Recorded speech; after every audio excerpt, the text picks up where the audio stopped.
मैंने अपनी ही बेटी को बिना जाने समझे एक अजनबी के साथ भेज दिया था। सालों बाद जब उसका दरवाजा खुला तो सामने जो जिंदगी दिखी उसने मेरी सोच तोड़ दी। लेकिन तभी अंदर से एक आवाज आई जिसे सुनकर मेरे पैरों तले से जमीन खिसक गई। मेरा नाम साक्षी है। मैं एक मिडिल क्लास फैमिली से आई थी और अपने माँ बाप की इकलौती औलाद थी। मेरे माँ बाप ने मुझे हमेशा बहुत प्यार दिया और हमेशा मेरी हर ख्वाहिश को मेरे बोलने से पहले ही पूरा कर देते थे। मैं हमेशा से अपनी जिंदगी में बहन भाइयों की कमी देखती थी। घर में मैं अकेले खेलते हुए अजीब सी कमी महसूस करती थी जिससे पूरा करना चाहती थी। मेरी माँ अक्सर मुझे उदास देखकर कहती थी, साक्षी तुम इतना मत सोचा करो बेटा, हम लोग हैं ना तुम्हारे पास। मैं उनकी तरफ देखकर कहती कि माँ, आप दोनों मेरे लिए सब कुछ हैं, लेकिन बहन भाइयों की बात ही अलग होती है। मुझे बहुत अकेलापन महसूस होता है। मेरे पापा मुझे देखकर मुस्कुराते और मेरे सर पर प्यार से हाथ फेरते हुए कहते, बेटी तुम हमारी राजकुमारी हो। जब तुम्हारी शादी हो जाएगी तो तुम्हारा अपना एक खुद का परिवार होगा जहां पर तुम्हें कभी भी अकेलापन महसूस नहीं होगा। उनकी इन्हीं बातों ने मेरे दिल में एक बड़े और भरे पूरे परिवार की इच्छा पैदा कर दी। वक्त गुजरता गया और मैं बड़ी हो गई। मेरे माँ बाप ने मेरी शादी का फैसला कर लिया। उन्होंने मेरे लिए एक बहुत ही अच्छा रिश्ता ढूंढा। लड़के का नाम नवीन था। वो एक खानदानी और सुलझा हुआ इंसान था। शादी की तैयारी काफी जोर शोर से हो रही थी। मेरी माँ मुझे हर रोज तरह तरह की नसीहत देती। साक्षी बेटा, जब तुम ससुराल जाना तो सबका दिल जीत लेना। मैं पूरे भरोसे के साथ कहती, माँ आप बिल्कुल भी फिक्र मत करिए, मैं आपका सर कभी भी झुकने नहीं दूंगी। शादी के बाद मेरी जिंदगी एक खूबसूरत सपने की तरह गुजरने लगी। मेरा पति एक अच्छा और बहुत प्यार करने वाला पति साबित हुआ। वो मेरी हर छोटी बड़ी बात का ख्याल रखता था। अभी शादी को बस कुछ ही महीने बीते थे कि मेरी तबीयत अचानक से खराब रहने लगी। चक्कर आना और मुझे कमजोरी भी अक्सर महसूस होती थी। अब तो बस ये रोज का हो गया था। एक दिन मेरी सास ने मुझे परेशान देखकर कहा, बहू तुम ऐसा करो, कल नवीन के साथ डॉक्टर के पास जाओ, वहां अपना चेकअप करवाओ, तुम्हारा चेहरा काफी उतरा लग रहा है। अगले दिन हम लोग डॉक्टर के पास गए और जब डॉक्टर ने मेरा चेकअप किया तो वो मुस्कुराते हुए नवीन की तरफ देखकर कहने लगी, बधाई हो, आप लोग माँ बाप बनने वाले हैं। ये शब्द सुनते ही मेरी खुशी की कोई भी इंतहा नहीं रही। मेरी आंखों में खुशी के आंसू आ गए। नवीन ने मेरा हाथ कसकर पकड़ लिया और मेरी आंखों में झांकते हुए बोला, साक्षी ये हमारी जिंदगी का सबसे प्यारा दिन है। हम खुशी खुशी घर वापस आ गए और जैसे ही हमने सबको ये खुशखबरी सुनाई, पूरे घर में खुशी की लहर दौड़ गई। मेरी सास ने मुझे गले से लगा लिया और मुझे आशीर्वाद देने लगी। 9 महीने का सफर शुरू हो चुका था। घर वालों का इतना ख्याल और प्यार पाकर मुझे ऐसा लग रहा था कि जैसे मेरी आने वाली औलाद मेरे लिए ढेर सारी खुशियां लेकर आएगी। वक्त तेजी से गुजर रहा था। 5वां महीना शुरू हुआ तो हम लोग रूटीन चेकअप के लिए डॉक्टर के पास गए। अल्ट्रासाउंड के दौरान डॉक्टर ने स्क्रीन की तरफ देखते हुए कहा, साक्षी आपके यहाँ पर बेटी की पैदाइश होगी, बधाई हो आपको। वो बहुत ही खुशी से मुझे ये खबर सुना रही थी। ये सुनकर मेरे दिल में ममता का एहसास पैदा होने लगा। घर वापस आते हुए गाड़ी में खामोशी पसरी हुई थी। मैंने इस खामोशी को तोड़ने की कोशिश की।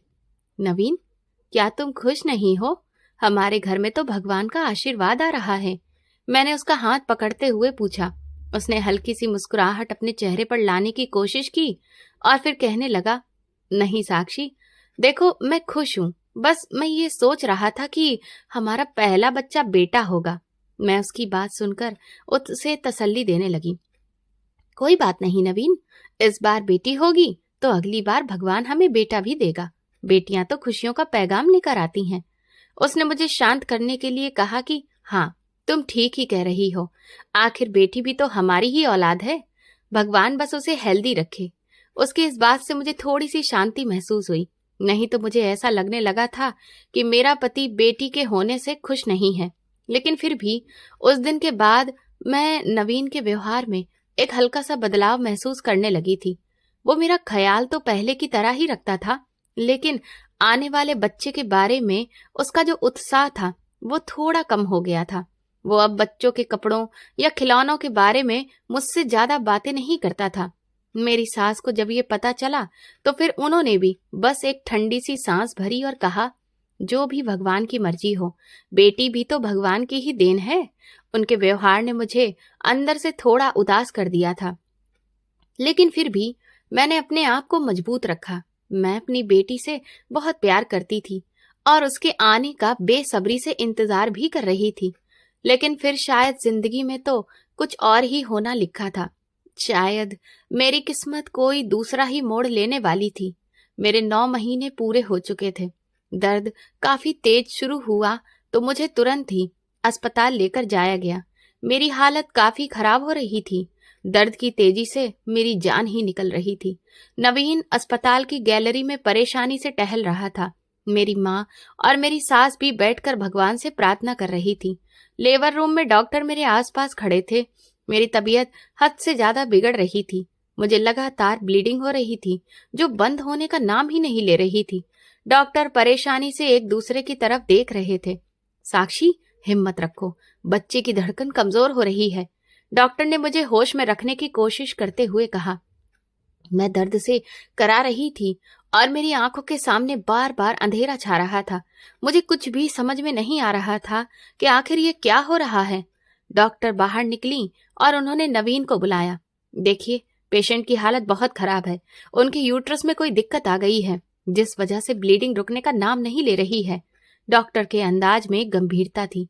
नवीन ने घबराते हुए पूछा, तो फिर अब क्या किया जाएगा डॉक्टर साहब? आप मेरी पत्नी को बचा लीजिए। डॉक्टर ने एक ठंडी सांस ली और बोली, देखो, हमें तुरंत ही ऑपरेशन करना होगा और उन्हें बचाने के लिए यूट्रस भी निकालना पड़ेगा, वरना हम उन्हें बचा नहीं पाएंगे। ये सुनकर मेरे पति के साथ साथ मेरे ससुराल वालों के पैरों तले से जमीन ही निकल गई। नवीन दीवार के सहारे जाकर खड़ा हो गया। क्या मतलब है आपका डॉक्टर साहब?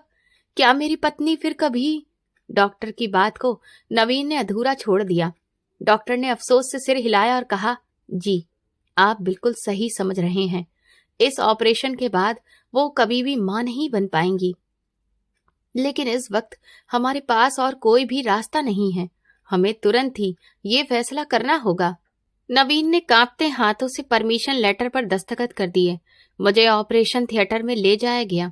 जब मुझे होश आया तो मैं एक कमरे में थी। मेरे शरीर में भयंकर दर्द था और मुझे कुछ भी याद नहीं था कि मेरे साथ क्या हुआ है। मेरी माँ मेरे पास बैठकर रो रही थी। माँ, क्या हो गया है? मेरी बेटी कैसी है? मैंने कमजोर आवाज में पूछा। माँ ने मेरे माथे पर हाथ फेरा और रोते हुए बोली, तुम्हारी बेटी बच गई है साक्षी, वो बिल्कुल ठीक है। मैंने चैन की सांस ली। फिर मैंने नवीन को कमरे में आते हुए देखा। उसका चेहरा उतरा हुआ था और आंखें लाल थी। नवीन, हमारी बेटी कहाँ पर है? मुझे उसे देखना है, मैंने खुशी से कहा। लेकिन नवीन बिल्कुल चुप रहा। उसने कोई भी जवाब नहीं दिया। वो मेरे पास आकर खड़ा हो गया और मेरी तरफ एक अजीब सी नजर से देखने लगा। नवीन, तुम कुछ बोलते क्यों नहीं हो? क्या हो गया है? मैंने परेशानी से उससे पूछा। मेरी माँ ने रोते हुए मेरे हाथ को मजबूती से पकड़ा और कहा, साक्षी, मेरी बेटी, डॉक्टर को तुम्हारी जान बचाने के लिए तुम्हारी बच्चेदानी निकालनी पड़ी। ये शब्द मेरे कानों में किसी धमाके की तरह गूंज गए। मेरी सांसें जैसे रुक सी गई थी। क्या मतलब है माँ? ये आप क्या कह रही हैं? मैंने बेयकीनी से पूछा। माँ ने रोते हुए दोबारा कहा, डॉक्टर ने बताया कि तुम अब दोबारा कभी भी माँ नहीं बन सकती हो। ये सुनते ही मैं जैसे पत्थर हो गई।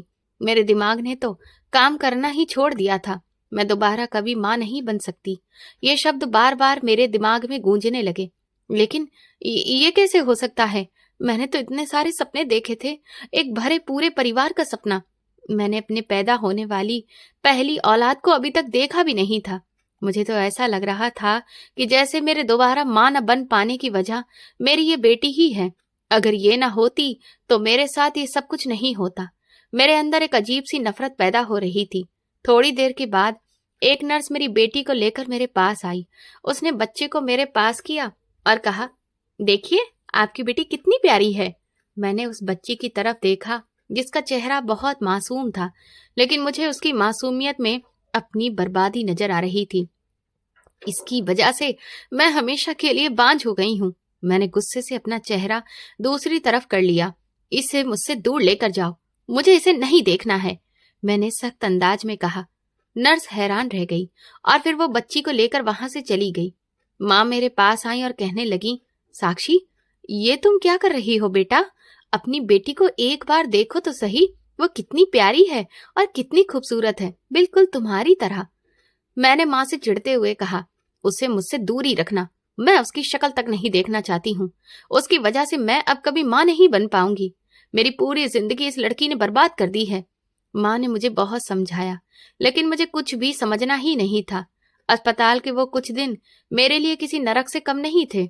नवीन मुझसे मिलने तो आता था, लेकिन उसके व्यवहार में अब सिर्फ ठंडापन था। वो मुझसे पहले की तरह बात नहीं करता था। सास और ससुर भी मुझे देखने के लिए आए थे, लेकिन उनके अंदाज में भी अब वो अपनापन नहीं था, बल्कि एक अजीब सा खिंचाव और चिड़चिड़ापन था। उनका वो प्यार और वो फिक्र जो मेरी प्रेगनेंसी के दौरान थी, वो सब खत्म हो गया था। वो मुझसे ज्यादा बात किए बिना ही वापस चले गए। मैं अंदर ही अंदर घुटने लगी थी। मैं जानती थी कि वो सब लोग एक बारिश चाहते हैं जो उनके परिवार का नाम आगे बढ़ाए, लेकिन मैं अब उनकी ये इच्छा कभी भी पूरी नहीं कर सकती थी। जब मुझे हॉस्पिटल से छुट्टी मिली और मैं घर वापस आई, तो माँ भी मेरे साथ मेरे घर आ गई थी। मेरी हालत अभी तक ठीक से नहीं हो पाई थी। मेरा पति मेरे कमरे में नहीं आया। मैं दरवाजे की तरफ देखती रही कि शायद वो आएगा और मुझसे बात करेगा, मेरी तकलीफ को समझेगा, लेकिन वो नहीं आया। मैंने अपनी बेटी को अपने पास लिटाने नहीं दिया था। वो बगल वाले कमरे में माँ के पास ही थी। माँ ही मेरी बेटी को संभाल रही थी।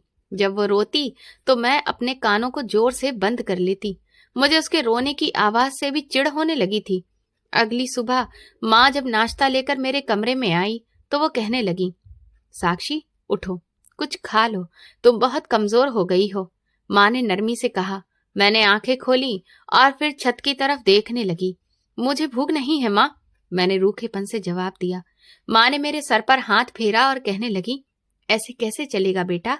तुम्हें अपने लिए ना सही, लेकिन कम से कम अपनी बेटी की तो फिक्र करनी चाहिए ना। वो तुम्हारा दूध पिएगी तभी तो वो सेहतमंद रहेगी। ये सुनते ही मेरे अंदर गुस्से की भयंकर लहर दौड़ गई। मैं उसे अपना दूध बिल्कुल भी नहीं पिलाऊंगी माँ, मैंने सख्त अंदाज में कहा। ये सुनकर माँ हैरान रह गई। साक्षी, क्या तुम्हारा दिमाग खराब हो गया है? तुम तो बिल्कुल पागल ही हो गई हो। वो तुम्हारी बच्ची है, तुम्हारा अपना खून है। मैंने उठकर बैठते हुए कहा कि वो मेरा अपना खून नहीं है, बल्कि मेरी बर्बादी का कारण है। उसने मेरी जिंदगी का सबसे बड़ा अधिकार मुझसे छीन लिया है। मैं उस लड़की को कभी भी माफ नहीं करूंगी। माँ ने मुझे और डांटा और खूब समझाया, लेकिन मेरे कानों पर जूं तक नहीं रेंगी। मैं सच में उस मासूम जान को खुद से दूर कर चुकी थी। कई दिन गुजर गए। नवीन अब मुझसे बिल्कुल भी बातचीत नहीं करता था। वो सुबह जल्दी काम पर चला जाता और रात को देर से घर लौटता। अगर मैं उससे कभी मिलने जाती भी तो वो मुझसे नजर चुराकर इधर उधर चला जाता। एक दिन मैंने उसे रोक लिया। नवीन, तुम मुझसे इस तरह से क्यों भाग रहे हो? क्या मेरी कोई गलती है इसमें? मैंने रोते हुए उससे पूछा। उसने मेरी तरफ एक ठंडी नजर से देखा। साक्षी, जो कुछ भी हुआ उसमें तुम्हारी गलती नहीं है, लेकिन अब बताओ मैं भी क्या करूं? मैं एक बाप बनने के एहसास को पूरी तरह से जीना चाहता था। मैं एक बेटा चाहता था जो मेरे कंधे से कंधा मिलाकर खड़ा हो, और अब वो कभी भी मुमकिन नहीं हो सकता। उसके अंदाज में तीखापन था। मैंने उसका हाथ पकड़ने की कोशिश की, लेकिन उसने अपना हाथ पीछे खींच लिया। मैं उसे ये नहीं कह सकती थी कि इसमें मेरी बेटी का क्या कसूर है, क्योंकि मैं तो खुद ही इस बेटी को इस सब का कसूरवार मान रही थी। मेरी सास के ताने भी अब शुरू हो गए थे। एक दिन मैं किचन के पास से गुजर रही थी तो मैंने अपनी सास को अपनी ननद से बात करते हुए सुना। किस्मत ही खराब है हमारे नवीन की। एक तो बेटी पैदा हुई और ऊपर से अब ये हमेशा के लिए बांझ हो गई है। अब हमारे परिवार का नाम आगे कौन बढ़ाएगा? ये सुनकर मेरे दिल पर जैसे छुरियां चल गई हों। मैं खामोशी से अपने कमरे में वापस आ गई और फूट फूट कर रोने लगी।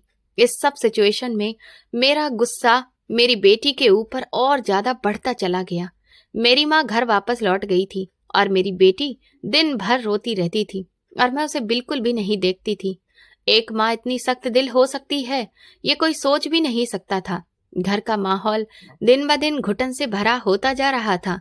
गर्मियों की एक शाम थी। मैं अपने कमरे की खिड़की के पास बैठी बाहर देख रही थी। नवीन कमरे में आया। उसके हाथ में एक छोटा सा शॉपिंग बैग था। उसने वो बेड पर फेंक दिया और बोला कि इसमें बच्ची के कुछ कपड़े हैं, उसे पहना देना। वो पुराने कपड़ों में बहुत ही अजीब सी लग रही थी। आज माँ मुझे उल्टा सीधा सुना रही थी। मैंने उस बैग की तरफ देखा और ताना मारते हुए कहा, तुम खुद क्यों नहीं उसे पहना देते हो? तुम्हें तो बहुत शौक था ना बाप बनने का। नवीन ने मुझे गुस्से से देखा और कहने लगा कि तुमसे तो सीधे मुंह बात करना ही बेकार है। तुम्हारा तो दिमाग खराब हो चुका है साक्षी। तुम एक पागल औरत हो।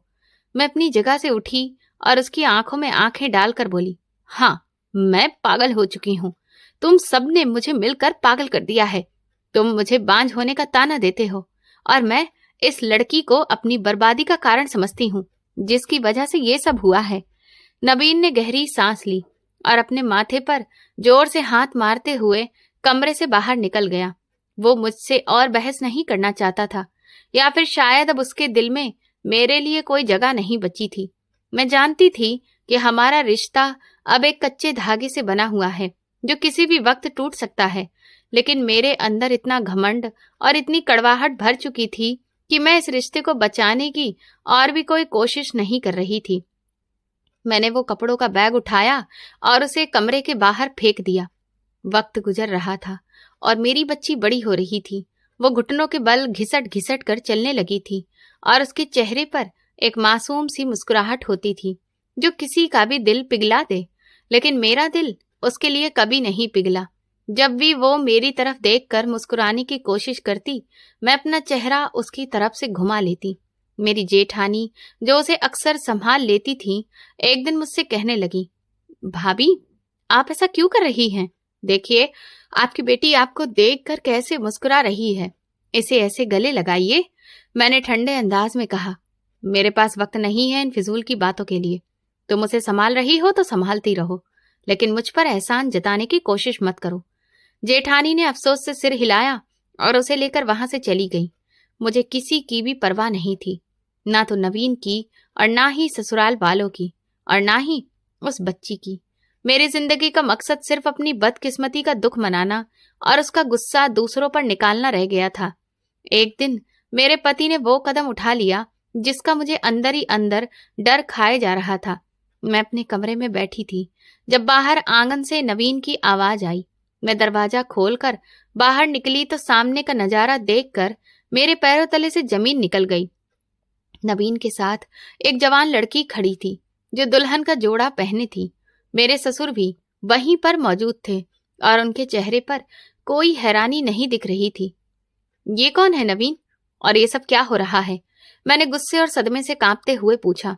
मेरी नजरें उस लड़की के लाल जोड़े पर जमी हुई थी। ये मेरी दूसरी बीवी है साक्षी, और आज से इसी घर में रहेगी। नवीन की आवाज में एक फैसला सुनाने वाला अंदाज था। उसने अपने साथ खड़ी हुई लड़की का हाथ मजबूती से पकड़ा हुआ था। तुमने दूसरी शादी कर ली और मुझे बताना भी जरूरी नहीं समझा? एक बार भी तुमने इस बात का मुझसे जिक्र नहीं किया। मेरी आंखों में हैरत और गुस्से के मिले जुले हाव भाव थे। मैंने बड़ी मुश्किल से अपने पैरों पर खड़े होते हुए उसे दोबारा देखा।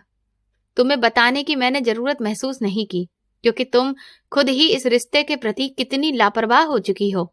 मुझे अपने वंश को आगे बढ़ाने वाला चाहिए था, जो कि अब तुम मुझे नहीं दे सकती हो। उसने बड़ी ही बेदर्दी से मुझे जवाब दिया। उसके चेहरे पर मेरे लिए कोई भी हमदर्दी नहीं थी। तुमने सिर्फ एक औलाद के लिए मेरे साथ इतना बड़ा धोखा कर दिया। मैं तुम्हारी पत्नी हूं नवीन, मैंने चिल्लाते हुए कहा। मेरा पूरा शरीर गुस्से से कांप रहा था। तुम मेरी पत्नी हो और रहोगी। मैंने तुम्हें तलाक नहीं दिया है, लेकिन मैं अपनी जिंदगी सिर्फ तुम्हारे लिए बर्बाद नहीं कर सकता। मुझे औलाद चाहिए, अपना वंश आगे बढ़ाने वाला, उसने ठंडे अंदाज में कहा, और फिर वो अपनी नई पत्नी को लेकर अपने कमरे में चला गया। मैं अब इस औरत के साथ इस घर में एक पल और नहीं रह सकती। तुमने मेरी जिंदगी का तमाशा बनाकर रख दिया है, मैंने उसकी पीठ के पीछे चिल्लाकर कहा। मेरी आवाज पूरे घर में गूंज रही थी। जैसा भी तुम्हें ठीक लगे साक्षी, अगर तुम यहां से जाना चाहती हो तो शौक से चली जाओ, मैं तुम्हें नहीं रोकने वाला हूं। नवीन ने बिना पलटे ही जवाब दिया और फिर कमरे का दरवाजा मेरे मुंह पर ही जोर से बंद कर दिया। मेरे ससुर खामोशी से ये सारा तमाशा देखते रहे। किसी ने भी मुझे रोकने या फिर तसल्ली देने की कोई कोशिश नहीं की। मेरा दिल टूटकर बिखर चुका था। मैं सीधा अपने कमरे में आई और अपना सामान पैक करना शुरू कर दिया। मेरे अंदर बदले और गुस्से की आग जल रही थी। मैंने अपना बैग उठाया और बाहर निकलने लगी कि अचानक मेरी नजर उस झूले पर पड़ी जिसमें वो मनहूस बच्ची सो रही थी। मैंने नफरत से उसकी तरफ देखा और दरवाजे की तरफ कदम बढ़ा दिए। इसे कहाँ छोड़कर जा रही हो? नवीन ने अचानक कमरे से बाहर आकर मुझे रोका। उसकी नजर उस बच्ची पर थी। ये मेरी बेटी नहीं है। तुमने मुझे छोड़ दिया है, अब इसे भी तुम ही संभालोगे। मैं इसे अपने साथ लेकर कहीं नहीं जाऊंगी। मैंने बड़ी ही नफरत से उस बच्ची की तरफ इशारा करते हुए कहा। मेरी आंखों में उसके लिए सिर्फ नफरत ही थी। ये मेरे अकेले की औलाद नहीं है साक्षी, तुम उसकी सगी माँ हो और तुम अगर इस घर से जाओगी तो फिर ये बच्ची तुम्हारे साथ ही जाएगी। नवीन ने गुस्से से आगे बढ़कर बच्ची को झूले से उठाया और जबरदस्ती मेरे हाथों में पकड़ा दिया। मैंने तुमसे कहा ना कि मुझे इस बच्ची की कोई जरूरत नहीं है। ये सिर्फ मेरी बर्बादी का कारण है। मैं बच्ची को दूर धकेलने की कोशिश करने लगी, लेकिन नवीन ने सख्ती से मेरा बाजू पकड़ लिया। तुम्हें इसे लेकर यहां से जाना ही होगा। मैं अपनी नई जिंदगी में इसका बोझ नहीं उठा सकता। तुम इसकी माँ हो, इसे तुम ही लेकर जाओगी। नवीन ने मुझे झिड़कते हुए कहा और फिर दरवाजे की तरफ धक्का भी दे दिया। मैं इस बच्ची को उठाकर अपने माँ बाप के घर पर आ गई थी। मेरी हालत देखकर मेरी माँ घबरा गई थी। मैंने रोते हुए उन्हें सारा मंजर सुना दिया। मेरे पास ना सिर्फ नवीन के लिए गुस्सा था बल्कि उस बच्ची के लिए भयंकर नफरत भी थी। ये तुम क्या कह रही हो साक्षी? नवीन ने दूसरी शादी कर ली और तुम इस बच्ची को लेकर यहाँ पर आ गई? माँ की आंखों में परेशानी साफ दिख रही थी। उन्होंने बच्ची को मुझसे लेकर अपनी गोद में लिया और सीने से लगा लिया। हाँ माँ, उस आदमी ने दूसरी शादी कर ली और इस बच्ची को भी मेरे गले बांध दिया। मैं इसे नहीं रखना चाहती हूँ। इसे किसी अनाथालय में छोड़ आऊंगी। मैंने बेदर्दी से सोफे पर बैठते हुए कहा। मेरा दिल पत्थर का हो चुका था। भगवान से डरो साक्षी, ये तुम्हारा अपना खून है, ये तुम्हारी अपनी बेटी है। तुम इसके साथ ऐसा व्यवहार कैसे कर सकती हो? माँ ने सख्त अंदाज में मुझे डांटा। उनकी आंखों में मेरे लिए उस नफरत को देखकर गुस्सा था। ये मेरा अपना खून नहीं है माँ, ये तो मेरी बदकिस्मती है। इसकी वजह से ही तो मैं बांझ हो गई। इसकी वजह से ही मेरे पति ने दूसरी शादी कर ली। मैं इस लड़की से नफरत करती हूँ। मैं अपने बाल नोचते हुए चिल्लाते हुए बोली। मेरी आंखों से लगातार आंसू बह रहे थे। देखो साक्षी, जो होना था वो हो गया, लेकिन इसमें इस मासूम का कोई कसूर नहीं है। ये तो बेचारी फूल जैसी बच्ची है। मैं इसे संभाल लूंगी, तुम बस चुप हो जाओ। माँ ने बच्ची के माथे पर हाथ फेरते हुए कहा और फिर उसे वो वहां से लेकर चली गई। उस दिन के बाद से मैंने अपने आप को अपने कमरे में बंद कर लिया। मेरी माँ ही उस बच्ची को संभालती थी। उसे नहलाना, धुलाना, दूध पिलाना, सब कुछ माँ की जिम्मेदारी बन गई थी। इससे ज्यादा बदकिस्मती इस बच्ची की क्या और हो सकती थी कि उसे ना उसकी अपनी सगी माँ अपना रही थी और ना ही सगा बाप। मैं उसे लेकर अपने माँ बाप के घर तो आ गई थी, लेकिन उसे सिर्फ मेरी माँ ही पाल रही थी। वक्त गुजरता गया और वो बच्ची बड़ी होने लगी। उसका नाम माँ ने पंखुड़ी रखा था। पंखुड़ी ने चलना और बोलना शुरू कर दिया था, लेकिन मेरी नफरत उसके लिए 1 इंच भी कम नहीं हुई थी। माँ, मुझे ये गुड़िया चाहिए, आप मुझे दिलाओगी? पंखुड़ी ने अपनी तुतलाती जुबान में माँ से पूछा। वो उनकी गोद में बैठी खेल रही थी। हाँ मेरी बेटी, मेरी बच्ची, तुझे जो भी चाहिए मैं तुझे दिलाऊंगी, माँ ने प्यार से उसके गालों को चूमते हुए कहा। मैं कमरे के दरवाजे पर खड़ी होकर ये सब देख रही थी। मेरी आंखों में अब उसके लिए कोई भी ममता नहीं थी। मुझे उसकी हंसी से चिढ़ होने लगी थी। मम्मी, आप कहाँ जा रही हो? आइए मेरे साथ खेलिए ना। पंखुड़ी ने मुझे देखते ही मेरी तरफ दौड़ कर आई और मेरी टांगों से लिपट गई। उसकी मासूम आंखों में मेरे लिए प्यार था। मुझसे दूर रहा करो, मैंने तुम्हें कितनी बार कहा है कि मेरे पास मत आया करो। मैंने गुस्से से उसे धक्का दिया। मेरी आवाज सुनकर वो डरकर पीछे हट गई। साक्षी, ये क्या बदतमीजी कर रही हो? वो छोटी बच्ची है, तुम्हारे पास नहीं आएगी तो भला किसके पास जाएगी? माँ ने तेजी से आगे बढ़कर पंखुड़ी को उठाया और मुझे गुस्से से देखा। इसे मुझसे दूर रखा करो माँ, मुझे इसकी शक्ल देखकर ही अपना उजड़ा हुआ घर याद आ जाता है। मेरी जिंदगी बर्बाद करने वाली यही है, मैंने कड़वाहट भरे अंदाज में कहा और वहां से पलटकर अपने कमरे में चली गई। पंखुड़ी अक्सर मेरे सामने नन्ही मुन्नी तोतली आवाज में बात करती, लेकिन मैं फिर भी उसे नफरत भरी नजर से ही देखती। यही कहते हुए मैं उससे मुंह फेर लेती थी कि तुम मेरी बदकिस्मती हो। वो अक्सर रोती हुई माँ के पास चली जाती और माँ मुझे कोसने लगती, लेकिन मेरे ऊपर किसी भी बात का असर नहीं होता था। माँ के लाख बार समझाने के बाद भी मुझे सद्बुद्धि नहीं आती थी। मेरी जिंदगी में सिर्फ एक ही दुख था कि नवीन ने मुझे छोड़ दिया है और उसकी वजह यह बच्ची थी। कुछ साल और गुजर गए। मुझे रिश्तेदारों से खबर मिली कि नवीन की दूसरी बीवी से उसके 3 बेटे हो चुके हैं। ये खबर मेरे लिए किसी तेज धार खंजर से कम नहीं थी। माँ, आपने सुना? नवीन के यहाँ तीसरा बेटा भी पैदा हुआ है। वो कितना खुश होगा। और मैं यहाँ इस मनूस लड़की के साथ अपनी जिंदगी बर्बाद कर रही हूँ। मैंने रोते हुए माँ के सामने अपना सर पीटते हुए कहा। मेरे सीने में जलन हो रही थी। भगवान के फैसले हैं सब साक्षी। वो किसी को बेटी देता है तो किसी को बेटा। तुम अपने नसीब पर सब्र रखो और इस बच्ची को गले से लगा लो, यही तुम्हारा सहारा बनेगी। माँ ने मुझे तसल्ली देने की कोशिश की। उनकी आवाज में मेरी हालत पर तरस दिख रहा था। ये मेरा सहारा नहीं, बल्कि ये मेरी बर्बादी है माँ, क्योंकि इसने मुझे कहीं का नहीं छोड़ा है। नवीन अपने बेटों की खुशी में कभी भी पलटकर इसकी तरफ नहीं देखा। वो इसको भूल चुका है। मैंने पंखुड़ी की तरफ नफरत भरी नजर डालते हुए कहा, जो डरकर कमरे के कोने में बैठी हुई थी। इसके बाप ने छोड़ दिया तो क्या हुआ? तू तो उसकी माँ है ना। आखिर तेरा दिल इसके लिए क्यों नहीं पसीजता है? वो कितनी मासूम है। वो अगर अपने बाप के प्यार के लिए तरसती है तो कम से कम तू उसे माँ का प्यार तो दे। माँ ने उसे अपने सीने से लगाते हुए रोकर कहा। मैं इसे कोई प्यार नहीं दे सकती माँ। मैं अंदर ही अंदर गल रही हूँ जब मुझे ये सुनाई देता है कि नवीन के यहाँ पर बेटा हुआ है। मेरी बदकिस्मती मुझे सिर्फ और सिर्फ मेरी बेटी ही लगती है, मैंने चिल्लाते हुए कहा। मेरी आंखों से गरम गरम आंसू निकल रहे थे। वक्त का पहिया चलता रहा। पंखुड़ी बड़ी हो रही थी। वो भी स्कूल जाने लगी थी, लेकिन वो बहुत ही खामोश और सहमी हुई बच्ची बन चुकी थी। वो जानती थी कि उसकी माँ उससे नफरत करती है। उसने मुझसे बात करने की कोशिश भी पूरी तरह से छोड़ दी थी। वो अपना सारा वक्त माँ के साथ ही गुजारती या फिर किताबों में खोई रहती। नानी, आज मेरे स्कूल में रिजल्ट आया है, मैं फर्स्ट आई हूँ। पंखुड़ी ने खुशी से माँ को अपना रिजल्ट कार्ड दिखाते हुए कहा। उसकी आंखों में चमक थी। जीती रहो मेरी बेटी, मुझे पता था कि तुम मेरा नाम रोशन करोगी।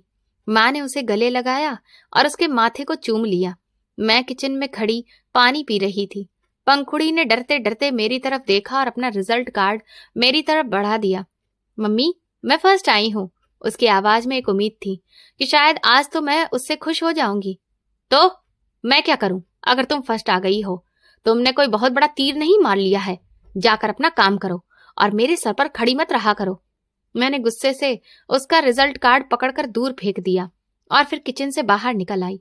पंखुड़ी की आंखों में आंसू आ गए और वो रिजल्ट कार्ड दोबारा उठाकर चुपचाप मेरी माँ के पास चली गई। लेकिन मेरी इस घटिया हरकत पर मुझे जरा सी भी शर्मिंदगी नहीं थी। मेरे दिल और दिमाग पर सिर्फ यही बात छाई रहती थी कि इस बच्ची ने मुझसे मेरा पति और मेरा घर छीन लिया है। साक्षी, भगवान के लिए इस बच्ची पर जुल्म करना बंद कर दो। मैं बूढ़ी हो चुकी हूँ।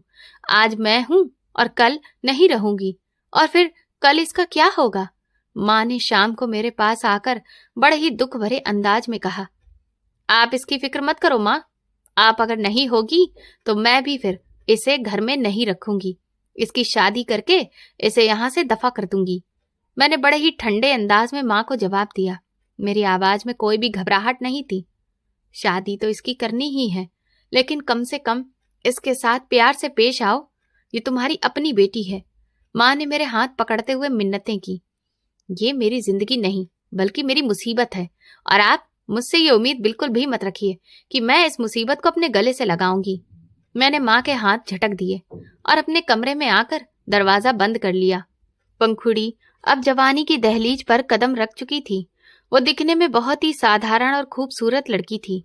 उसकी खामोशी और गंभीरता उसे उसकी उम्र से बड़ा दिखाई देती थी। वो घर का सारा काम काज संभालती थी।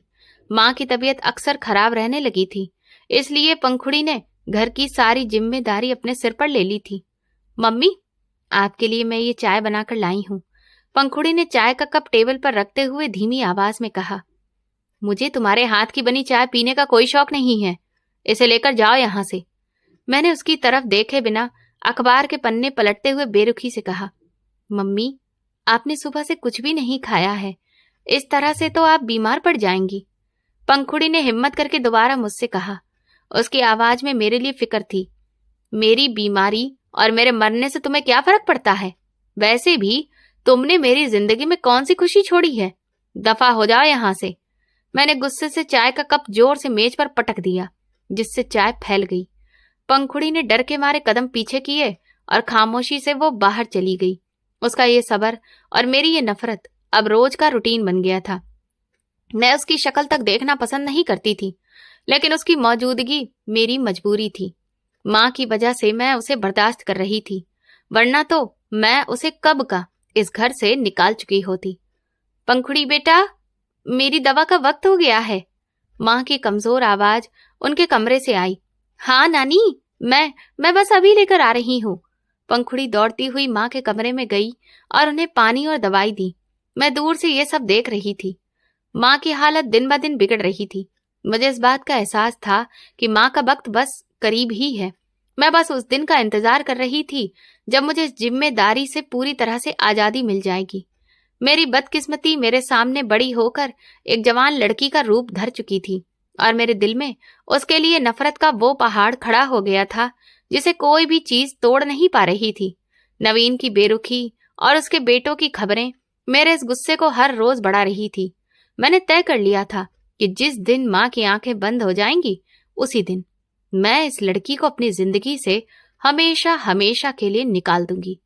इसे कहाँ भेजना है और किसके साथ भेजना है, मैंने यह भी सोचना शुरू कर दिया था, क्योंकि मुझे सिर्फ इस लड़की से छुटकारा चाहिए था। घर में एक अजीब सी खामोशी और वीरानी छाई हुई थी। मेरी माँ कई दिन से बिस्तर पर पड़ी थी। उनकी सांस उखड़ रही थी और जिंदगी उनके शरीर से धीरे धीरे निकल रही थी। मैं उनके बिस्तर के पास ही कुर्सी पर बैठी सपाट चेहरे के साथ उनकी हालत को देख रही थी। साक्षी, मेरे पास आओ। माँ की आवाज बहुत ही कमजोर थी और वो बड़ी मुश्किल से बोल पा रही थी। मैं धीमे धीमे से उनके पास पहुंची और झुककर उनकी तरफ देखा। हाँ माँ, मैं यहीं पर हूँ, आप कुछ भी मत कहिए। मेरी आवाज में कोई खास दर्द नहीं था, बस एक थकावट थी। मेरा वक्त पूरा हो गया है साक्षी, बस मेरी एक आखिरी बात मान लो बेटा। माँ ने खांसते हुए मेरी आंखों में प्रार्थना भरी नजरों से देखते हुए कहा और कांपते हाथों से मेरी कलाई पकड़ ली। आपको कुछ भी नहीं होगा माँ, आप ठीक हो जाएंगी। मैंने बस फॉर्मेलिटी से भरा हुआ जवाब दिया, हालांकि मैं अच्छे से जानती थी कि ये माँ का आखिरी वक्त है। पंखुड़ी को अपने सीने से लगा लेना साक्षी, मेरे बाद अब उसका कोई भी नहीं है, उसे दुत्कारना नहीं। माँ की आंखों से आंसू निकलकर तकिए में समा गए। माँ, आप इन सब बातों को छोड़ दीजिए और अपनी फिक्र करिए, मैं सब कुछ संभाल लूंगी। मैंने अपना हाथ छुड़ाना चाहा, क्योंकि पंखुड़ी का जिक्र मुझे हमेशा जहर के जैसा लगता था। मुझसे वादा करो साक्षी, वरना मेरी आत्मा हमेशा भटकती रहेगी। तुम उस मासूम पर रहम करना। माँ ने मेरा हाथ मजबूती से पकड़ने की नाकाम कोशिश की। मैं कोई झूठा वादा नहीं कर सकती हूँ माँ, आप अच्छे से जानती हैं ना कि मेरे दिल में उसके लिए क्या है, मैंने बड़े ही नफरत भरे अंदाज में कहा। माँ के होंठ कांपने लगे, उनकी आंखों में मायूसी पसर गई और फिर अगले ही पल उनकी गर्दन एक तरफ को लुढ़क गई।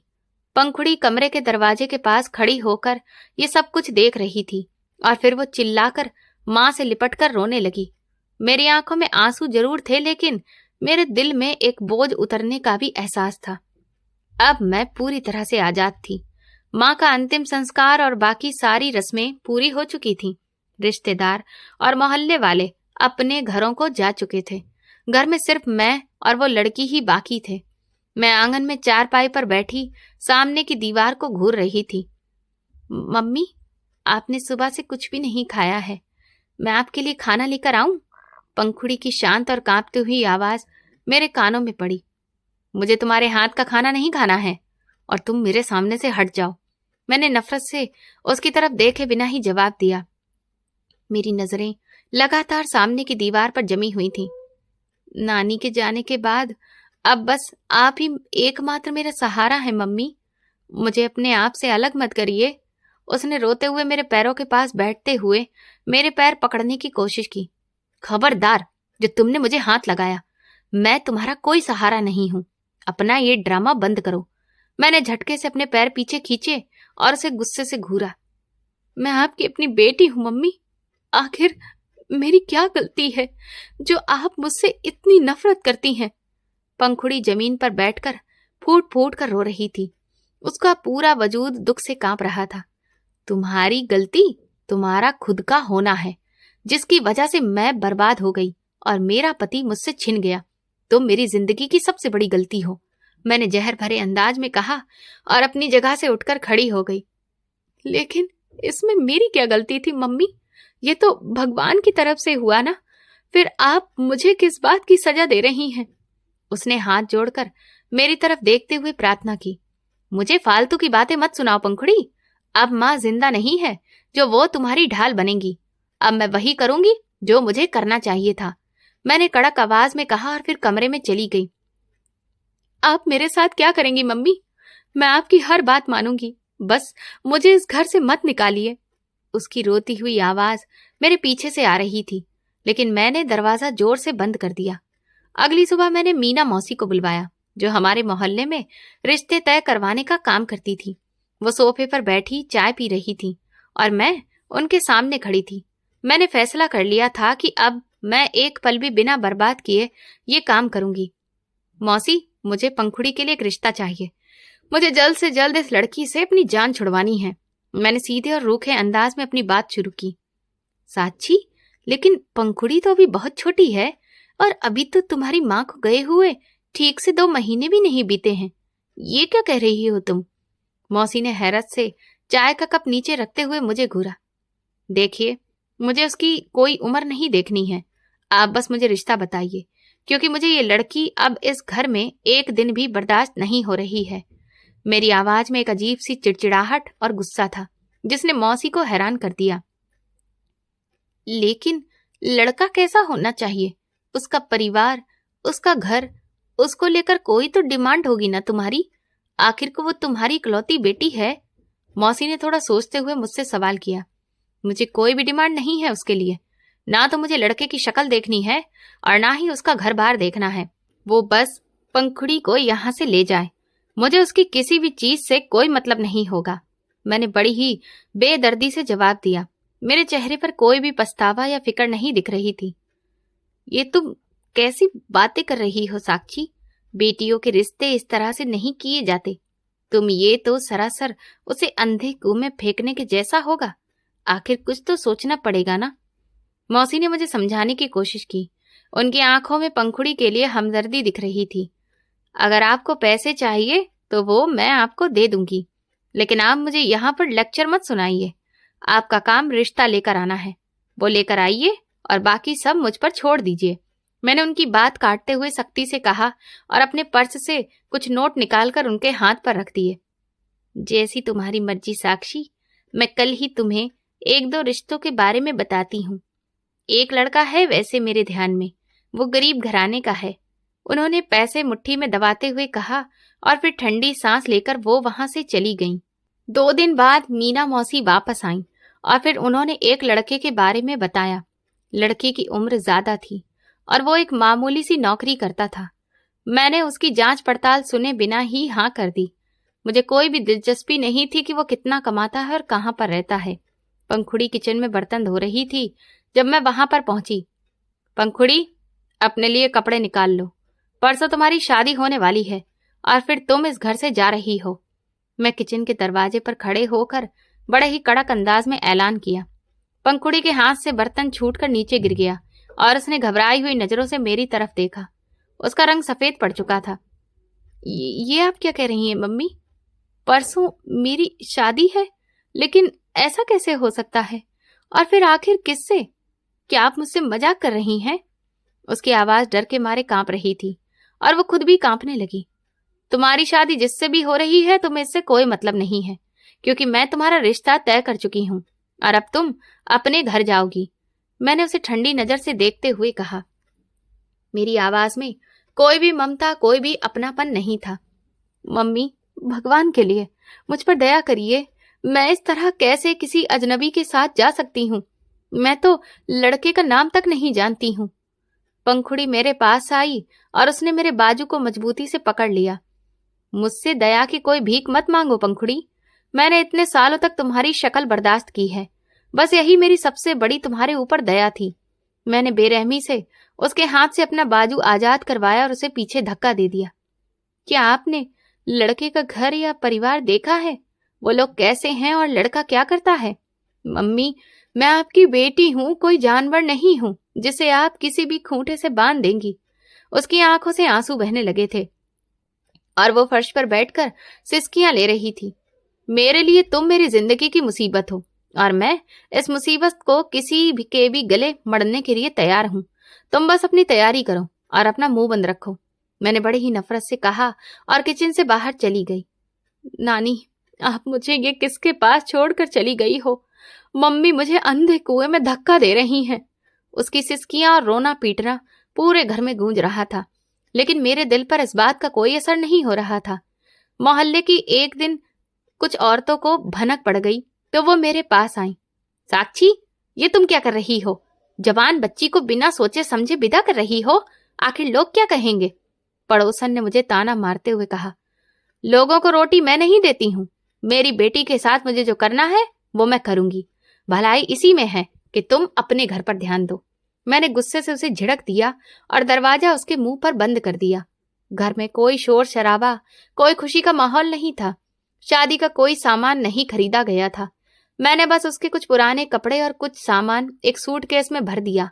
उसका चेहरा बहुत ही उदास लग रहा था, लेकिन मुझे इन सब बातों से कोई फर्क नहीं पड़ रहा था। ये तुम्हारा सामान है, कल सुबह वो लोग तुम्हें लेने आएंगे, चुपचाप उनके साथ चली जाना, मुझे कोई भी हंगामा नहीं चाहिए, मैंने सूटकेस उसके कमरे में फेंकते हुए कहा। उसने सूटकेस की तरफ देखा और फिर मेरी तरफ। उसकी आंखों में अब आंसू नहीं थे, बल्कि एक गहरी खामोशी उसी के साथ दिख रही थी, जैसे कि वो अंदर से मर चुकी थी। मम्मी, क्या आपको मुझसे जरा सा भी प्यार नहीं है? क्या सच में मेरा कोई भी वजूद आपके लिए मायने ही नहीं रखता है? कम से कम आज तो सच बता दीजिए। उसने आखिरी बार मुझसे टूटे हुए अंदाज में पूछा। मेरी जिंदगी में तुम्हारी हैसियत सिवाय एक बोझ के और कुछ भी नहीं है, और ये बोझ मैं अब कल अपने कंधों से उतार कर फेंक दूंगी। इससे ज्यादा और कुछ उम्मीद मत रखना। मैंने नफरत से उसकी आंखों में आंखें डालते हुए कहा। मेरे अंदाज में पत्थर जैसी सख्ती थी। ठीक है मम्मी, अगर मेरा जाना ही आपको खुशी दे रहा है तो फिर मैं खामोशी से यहां से चली जाऊंगी। आपको मेरी आवाज भी सुनाई नहीं देगी। उसने अपना सर झुका लिया और फिर सूटकेस के पास आकर बैठ गई। ये तो बहुत अच्छी बात है, मुझे वैसे भी कोई तमाशा नहीं चाहिए था। कल चुपचाप इस घर से चली जाना और मेरी जान बख्श देना, मैंने जीत भरे अंदाज में कहा और फिर कमरे का दरवाजा जोर से बंद कर दिया। मैं अपने कमरे में आई और बिस्तर पर लेट गई। मेरे दिमाग में कोई भी पछतावा नहीं था। मुझे ऐसा लग रहा था कि जैसे मैं बहुत बड़ी जंग जीत चुकी हूँ। नवीन ने मुझे छोड़ा था तो मैंने भी उसकी निशानी को अपने घर से बेदखल कर दिया था। मुझे अब इस बात की कोई भी परवाह नहीं थी कि वो लड़का कौन है, क्या करता है और कैसा दिखता है। मुझे सिर्फ ये सुकून मिल रहा था कि अब मैं इस घर में अकेली रहूंगी और मुझे रोज रोज उस लड़की की शक्ल देखकर अपना बांझपन और अपना उजड़ा हुआ सुहाग याद नहीं आएगा। ये रात मेरी आजादी की रात थी। अगली सुबह वो लोग आ गए। मैंने पंखुड़ी को उसके पुराने कपड़ों में ही विदा कर दिया। मैंने जाते वक्त उसके सर पर हाथ भी नहीं रखा था। आज के बाद तेरे लिए मेरे घर के दरवाजे बंद हो चुके हैं और कभी भी मेरे घर की तरफ पलटकर मत देखना, मैंने बड़े ठंडे अंदाज में कहा। मेरी आंखों में कोई भी नरमी नहीं थी। उसने मेरी तरफ एक आखिरी बार दुख भरी नजरों से देखा। उसने अपने मुंह से आह तक नहीं निकाली और खामोशी के साथ दुल्हन बनकर वो उस अजनबी के साथ चली गई जिसका नाम मैं जानती तक नहीं थी और ना ही मैंने कोई छानबीन की थी। वो तो अपनी औलाद और अपनी नई पत्नी में खोया हुआ था, लेकिन मैं मां होने के बावजूद भी अपनी रोती बिलखती बेटी को बिना प्यार के ही विदा कर रही थी।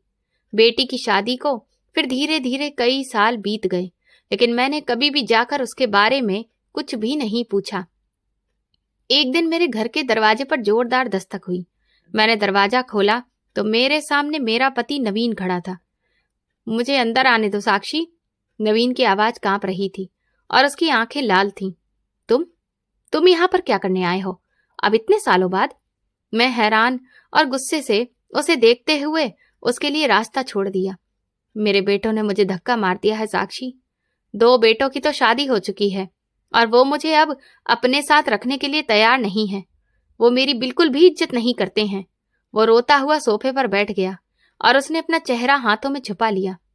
तो इसमें मैं क्या करूं? तुमने ही उन बेटों की खातिर मुझे छोड़ा था ना, अब भुगतो।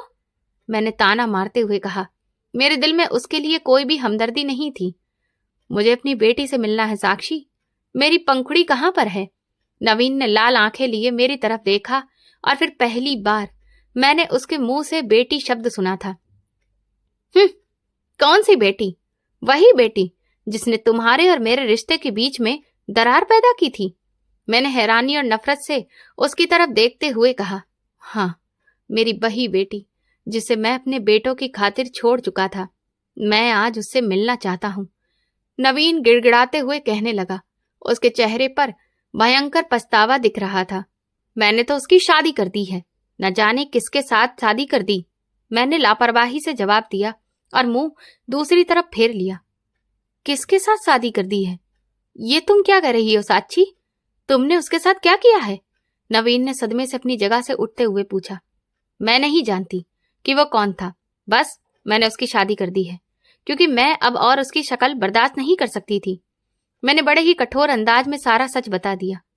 मैं मानता हूं कि मैंने दूसरी शादी कर ली और औलाद के मोह में पड़ गया, लेकिन तुम तो उसकी सगी मां थी ना। तुमने उसके साथ ऐसा कैसे होने दिया? नवीन ने चिल्लाकर रोने लगा और उसकी आवाज पूरे कमरे में गूंज रही थी। उसकी बात सुनकर मेरे दिल में एक अजीब सा दर्द उठा, लेकिन मैं चुप रही। चलो मेरे साथ, चलो, मुझे अपनी बेटी के ससुराल जाना है, अभी, इसी वक्त। नवीन ने मेरा हाथ पकड़ते हुए फैसला सुनाने वाले अंदाज में कहा। मैं तो ये भी नहीं जानती कि मेरी बेटी का ससुराल कहां पर है, मैंने परेशानी से जवाब दिया, क्योंकि मुझे सच में कुछ भी नहीं पता था। हम उसी वक्त रिश्ता कराने वाली मीना मौसी के घर गए। नवीन ने उनके आगे हाथ जोड़े और फिर हमने पंखुड़ी के पति का पता पूछा। मैं और नवीन हमारी बेटी के ससुराल पहुंच गए। मेरा दिल जोर जोर से धड़क रहा था। न जाने क्यों एक अनजाना सा डर मुझे जकड़ रहा था। नवीन ने कांपते हाथों से दरवाजे की घंटी बजाई और जैसे ही दरवाजा खुला तो मेरी सांसें जैसे रुक सी गईं। मेरी बेटी सामने खड़ी थी। अब वो बिल्कुल भी वैसी नहीं थी जैसा मैंने उसे छोड़ा था। वो एक निखरी हुई, खूबसूरत और सुकून से भरी हुई लड़की महसूस हो रही थी। उसकी गोद में एक छोटा सा बच्चा था जो उसका बेटा था। उसके कपड़ों से लग रहा था कि वो बहुत ही बेहतरीन और खुशहाल जिंदगी बिता रही है। मम्मी, आप और पापा यहाँ पर? पंखुड़ी मुझे और नवीन को एक साथ देखकर हैरान रह गई और अगले ही पल मम्मी कहते हुए वो भागकर मेरे गले से लग गई। मैं तो पत्थर की बनकर रह गई। ये वही बेटी थी जिससे मैं नफरत करती थी। मैंने आज तक उसे कभी भी अपने गले से नहीं लगाया था, हमेशा उसे दुत्कारती रही थी, लेकिन आज वो मुझसे लिपट गई थी, जैसे ना जाने वो मुझसे कितना प्यार करती हो। अंदर आइए, आप लोग दरवाजे पर क्यों खड़े हैं? पंखुड़ी ने खुशी से हमारे हाथ पकड़े और फिर हमें अंदर लेकर गई और एक बहुत ही शानदार और खूबसूरत ड्राइंग रूम में बिठा दिया। आप लोग खाना खाकर ही जाएंगे, आप बहुत ही कमजोर लग रहे हैं। मम्मी, आप ठीक से कुछ खाती नहीं हो क्या? वो मेरा इतना ख्याल रख रही थी और उसकी आवाज में बहुत प्यार था। मेरे पति की आंखों से आंसू बहने लगे और उसने आगे बढ़कर अपनी बेटी को गले से लगा लिया। मुझे माफ कर दे मेरी बेटी, मैंने तुझे कभी भी बाप का प्यार नहीं दिया। नवीन ने रोते हुए पंखुड़ी के माथे को चूमा। पापा, मैं बचपन से अपने पिता का प्यार पाने के लिए तरसती रही, लेकिन आज आपको अपने सामने देखकर मेरे सारे दुख खत्म हो गए। पंखुड़ी ने अपने पिता की तरफ देखते हुए आंसू पोंछते हुए कहा। मैंने उसके चेहरे की तरफ देखा और एक अजीब सी शर्मिंदगी के साथ कहा, और माँ, माँ का प्यार पंखुड़ी? क्या तुम माँ के प्यार के लिए नहीं तरसी हो? मेरी आवाज भर आई थी। वो मुस्कुराई और मेरे पास आकर बैठ गई। माँ तो मेरे पास ही थी, मेरे लिए तो यही काफी था, लेकिन अपने पिता को तो मैंने कभी ठीक से देखा भी नहीं था। उसने नरमी से जवाब दिया। उस पल मेरे अंदर जो तूफान उठा उसे सिर्फ हम दोनों ही जानते थे। उसने हमसे कोई शिकायत नहीं की। मेरा पति बहुत अच्छा है माँ, और मेरे ससुराल वाले भी बहुत अच्छे हैं। उन्होंने तो मुझे अपनी बेटी की तरह रखा है, पंखुड़ी ने मुस्कुराते हुए हमें बताया। मैं हमेशा से यही प्रार्थना करती थी कि एक दिन आप लोग मुझसे मिलने आएं और मेरे लिए अपने घर के दरवाजे भी खोल दें। पंखुड़ी ने मेरा हाथ पकड़ते हुए कहा तो मेरे हाथ कांपने लगे। आज मेरी ममता जाग गई थी। मैंने उसे जोर से गले लगाया और रोते हुए पूछा, तुम्हें मुझसे नफरत नहीं है पंखुड़ी? मैंने तो तुम्हारे साथ सिर्फ बुरा ही करती आई हूं। नहीं माँ, भला कोई अपनी माँ से भी नफरत करता है? मैं तो हमेशा ही आपसे प्यार करती थी, और पापा से भी। आप दोनों की एक झलक के लिए मैं हमेशा तरसती रही। उसने मेरा हाथ मजबूती से पकड़ते हुए कहा। ये सुनकर मेरी दुनिया हिल गई।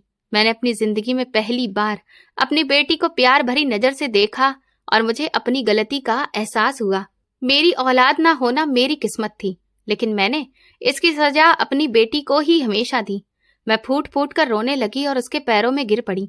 मुझे माफ कर दो पंखुड़ी, मैं बहुत बुरी औरत हूँ। मैंने तुम्हारी जिंदगी बर्बाद करने की कोशिश की। मुझे माफ कर दो। मैं तो माँ कहलाने के लायक भी नहीं हूँ। मैं उससे माफी मांग रही थी और मेरा पति भी उससे माफी मांग रहा था। उसने हम दोनों के हाथ पकड़ लिए और हमें उठाया। नहीं, आप क्यों माफी मांग रहे हैं? आप मेरे माँ बाप हैं। बस आप मुझसे मिलने आ जाया करिए और मुझे अपने सीने से लगा लिया करिए। उसकी आंखों में कोई शिकायत नहीं थी।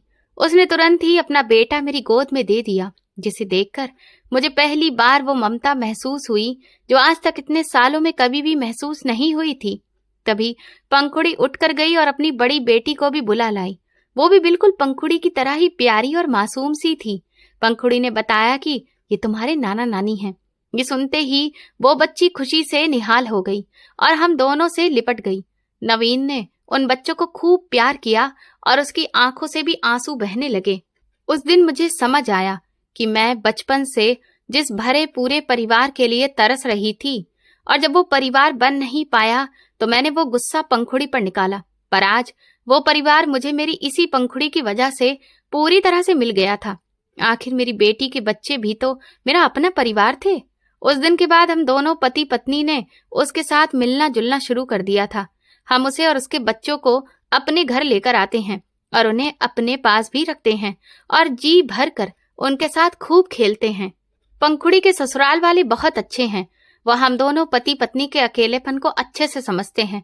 इसीलिए बच्चों को अपने पास कई कई दिन रखने पर भी उन्हें कोई भी ऐतराज नहीं होता। अब मेरा पति भी मेरे साथ ही रहता है, क्योंकि उसके बेटों ने उसके साथ अच्छा व्यवहार नहीं किया था। इसीलिए वो मेरे पास ही हमेशा के लिए वापस आ गया है। उस दिन हमें पता चला कि बेटियां बोझ नहीं होती, वो तो अपने माँ बाप का सबसे मजबूत और सबसे बड़ा सहारा होती हैं। भगवान के फैसलों पर हमें खुश रहना चाहिए, क्योंकि उसके फैसलों में हमेशा हमारा बेहतर ही छुपा होता है। दोस्तों, हमें इस कहानी से सीखना चाहिए कि औलाद कभी भी माँ बाप की बदकिस्मती नहीं होती, बल्कि हमारी सोच ही रिश्तों को बर्बाद करती है। गुस्से और नफरत में लिया गया एक गलत फैसला पूरी जिंदगी का पछतावा बन सकता है। बेटी बोझ नहीं होती, वही मुश्किल वक्त में सबसे बड़ा सहारा बन सकती है। रिश्तों की कदर समय रहते करनी चाहिए, क्योंकि बीता हुआ वक्त कभी वापस नहीं आता। दोस्तों, अगर आपको हमारी ये कहानी पसंद आई है और आप किस शहर से ये कहानी सुन रहे हैं, हमें कमेंट करके जरूर बताइएगा। और इस कहानी को लेकर आपकी क्या राय बनती है वो भी जरूर बताएं। वीडियो को लाइक करें, हाइप दें और ज्यादा से ज्यादा शेयर करें। चैनल पर नए हैं तो सब्सक्राइब करें और नोटिफिकेशन बेल दबाएं, ताकि अगली अपडेट सबसे पहले आपको मिले। ये कहानी पूरी तरह से काल्पनिक है और इसका उद्देश्य केवल मनोरंजन व समाज को एक सकारात्मक संदेश देना है। कहानी के सभी पात्र, घटनाएं और स्थान कल्पना पर आधारित हैं। इनका किसी भी व्यक्ति या वास्तविक घटना से कोई संबंध नहीं है। इस कहानी के जरिए किसी की भावनाओं को ठेस पहुंचाने का हमारा कोई भी इरादा नहीं है। धन्यवाद।